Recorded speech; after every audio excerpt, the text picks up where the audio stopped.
Malam itu adalah malam ketiga aku dirawat di rumah sakit tua ini. Bangunannya peninggalan zaman Belanda, cat dindingnya sudah banyak yang mengelupas, dan beberapa bagian koridornya remang-remeng karena lampunya sering berkedip. Aku ditempatkan di sebuah kamar sendirian, di ujung lorong yang sepi. Sekitar jam 2 pagi, aku terbangun karena suara aneh, seperti ada yang menyeret sesuatu yang berat di lantai koridor. Suaranya pelan, tapi terus-menerus.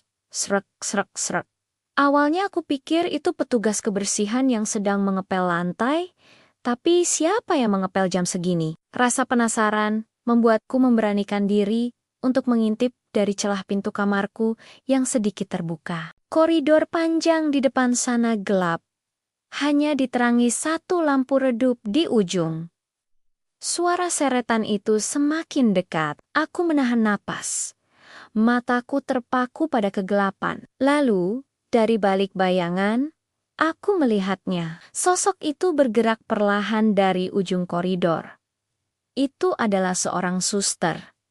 Tapi, dia tidak berjalan. Dia duduk di lantai, menyeret tubuhnya dengan kedua tangannya. Srek, srek, srek. Wajahnya tertunduk, rambut panjangnya menutupi hampir seluruh mukanya. Seragam putihnya kotor dan lusuh. Jantungku terasa berhenti berdetak. Aku pernah mendengar cerita tentang suster ngesot, hantu perawat yang gentayangan. Tapi aku tidak pernah percaya. Sampai malam ini. Aku ingin berteriak, tapi suaraku seolah tercekat di tenggorokan. Tubuhku kaku, tidak bisa bergerak. Sosok itu terus mendekat, semakin dekat ke pintu kamarku. Aku bisa melihat kukunya yang panjang dan hitam mencengkeram lantai keramik saat dia menyeret tubuhnya. Serak, serak. Suaranya seolah menusuk telingaku. Tepat saat dia akan melewati pintu kamarku, dia berhenti. Perlahan, dia mengangkat kepalanya. Dalam cahaya remang-remang, aku melihat wajahnya yang pucat pasi. Matanya kosong. Hitam legam tanpa pupil. Dia menatap lurus ke arahku, seolah tahu aku sedang mengintip. Sebuah senyuman mengerikan tersungging di bibirnya yang kering dan pecah-pecah. Aku langsung membanting pintu dan menguncinya. Aku melompat ke tempat tidur, menarik selimut menutupi seluruh tubuhku. Aku gemetar hebat.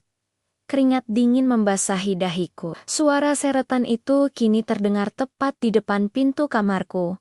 Serak, serak, serak, lalu berhenti hening. Sepanjang sisa malam itu, aku tidak berani membuka mata. Aku hanya bisa berdoa sambil memeluk guling erat-erat. Keesokan paginya, aku langsung meminta dokter untuk pindah kamar dengan alasan apapun. Sejak saat itu, aku tidak pernah lagi berani melihat ke koridor sendirian di malam hari. Sosok suster itu dan senyumannya terus menghantui pikiranku. Kisah ini adalah pengalamanku sendiri. Percaya atau tidak, itu terserah kalian. Terima kasih sudah mendengarkan. Jangan lupa subscribe untuk cerita-cerita lainnya.